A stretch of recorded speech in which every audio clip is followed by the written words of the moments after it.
Apprenez le français facilement, rapidement et avec plaisir. Abonnez-vous et commencez votre aventure linguistique avec nous. Salut Claire, je t'attendais justement.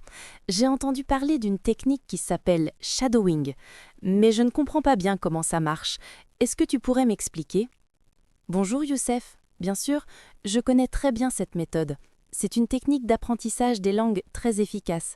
Le principe est simple, tu écoutes un audio en français et tu répètes immédiatement, presque en même temps que le locuteur natif. Ah, donc il faut imiter comme un écho? Exactement. Imagine que tu es l'ombre de la voix que tu entends. C'est pour ça qu'on l'appelle shadowing. Tu suis la mélodie, l'intonation, le rythme, et tu t'efforces de reproduire les sons le plus fidèlement possible. Mais ça doit être difficile au début, non? Parce qu'il parle vite. Oui, au début, c'est un peu intimidant, mais l'astuce, c'est de choisir des enregistrements adaptés à ton niveau. Par exemple, tu peux commencer avec de petits dialogues simples, comme Bonjour, comment ça va?, ou des podcasts pour débutants. Puis, petit à petit, tu augmentes la vitesse et la complexité. D'accord, mais quel est l'intérêt de parler en même temps plutôt que d'attendre la fin de la phrase et répéter tranquillement? Bonne question. La différence, c'est que le shadowing entraîne ton cerveau à réagir rapidement, sans trop réfléchir. Tu développes un réflexe automatique. C'est exactement ce que tu recherches. Parler français sans traduire dans ta tête. Donc c'est une sorte de gymnastique pour l'esprit et pour la bouche? Oui, tu entraînes tes muscles articulateurs et ton oreille en même temps. En fait, tu ne te contentes pas d'écouter passivement, tu participes activement. C'est ce qui rend cette technique si puissante. Intéressant. Mais parfois, je n'arrive pas à suivre le rythme. Est-ce que je dois arrêter l'audio?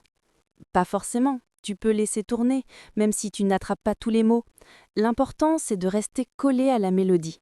Si c'est trop rapide, tu peux aussi utiliser une application qui ralentit légèrement l'audio, sans changer la hauteur de la voix. Ah oui, j'ai vu ça dans certains lecteurs de podcasts. Voilà. Et surtout, choisis des contenus qui te plaisent. Une chanson, une interview, un extrait de film. Si tu prends du plaisir, tu progresseras plus vite. Est-ce que je dois répéter à haute voix, même si je suis seule? Absolument. Le shadowing doit être audible, pas seulement dans ta tête. Quand tu entends ta propre voix, ton cerveau enregistre mieux la prononciation. Si tu as peur de déranger, fais-le en marchant dans la rue avec des écouteurs. Personne ne pensera que tu étudies. Ils croiront que tu es au téléphone. C'est une bonne idée. Et combien de temps faut-il pratiquer par jour? 10 à 15 minutes suffisent pour commencer. L'essentiel, c'est la régularité. Comme le sport, ce qui compte, c'est de s'entraîner un peu chaque jour. Tu veux dire que si je pratique shadowing tous les jours, mon français deviendra plus fluide? Exactement. Tu vas remarquer que certaines phrases sortiront automatiquement de ta bouche. Tu vas aussi améliorer ton accent et ton rythme. C'est comme si tu programmais ton cerveau à parler français naturellement. Ça me donne envie d'essayer tout de suite. Tu veux qu'on fasse un test? Bien sûr, mets ton casque et choisis un petit extrait audio. Youssef lance un court dialogue.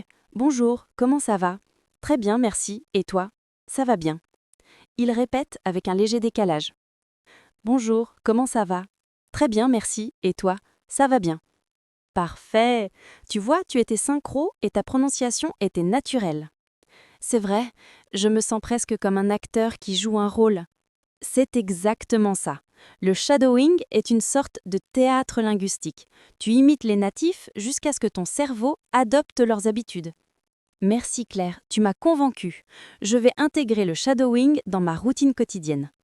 Bravo Youssef. Avec un peu de discipline, tu verras des résultats incroyables dans quelques semaines. Un samedi matin ensoleillé, Youssef retrouve Claire dans un café parisien près de la place de la Sorbonne.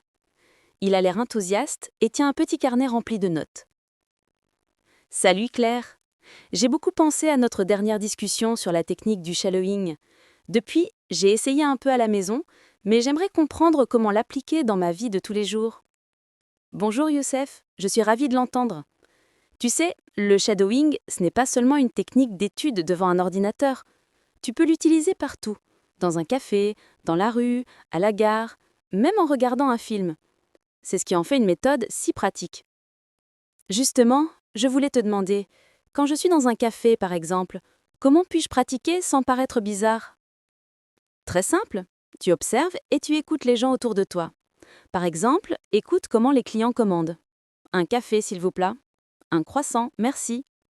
Ensuite, tu répètes à voix basse, comme un écho. Tu imites leur intonation. Comme si je faisais semblant de commander aussi? Exactement. Et si tu veux, tu peux passer à l'action et commander toi-même. C'est une répétition active suivie d'une mise en pratique réelle. Le serveur s'approche. Youssef saisit l'occasion. Bonjour, un café allongé, s'il vous plaît. Bien sûr, monsieur. Bien sûr, monsieur. Voilà, c'est ça le shadowing en situation réelle. Tu répètes immédiatement, comme une ombre, et ton cerveau s'habitue au son. À la bibliothèque. Plus tard dans la journée, ils se rendent à la bibliothèque. Le silence règne, mais les étudiants chuchotent parfois entre eux. Ici, je ne peux pas répéter à voix haute, non? Tu as raison, mais tu peux faire du shadowing mental ou murmurer. Par exemple, tu écoutes un podcast avec ton casque et tu chuchotes les phrases en même temps. Même à voix très basse, ça fonctionne. Et si je ne comprends pas tout? Ce n'est pas grave. L'objectif principal n'est pas la compréhension totale, mais l'imitation du rythme et de la prononciation. Tu comprends de mieux en mieux avec le temps.